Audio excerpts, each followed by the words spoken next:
Before shooting, before passing, তার আগে বলটা আমার কাছে আসলে ওটা আমি কীভাবে কন্ট্রোল করলাম, এই জন্য এটা খুব জরুরি একটা টেকনিক।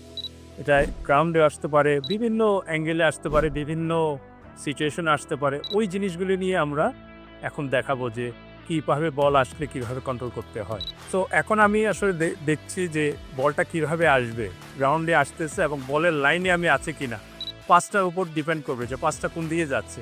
তারপরে আমার কাজ হবে যে আমি কোন সারফেস দিয়ে এটা কন্ট্রোল করব, ওটা ডিসাইড করা।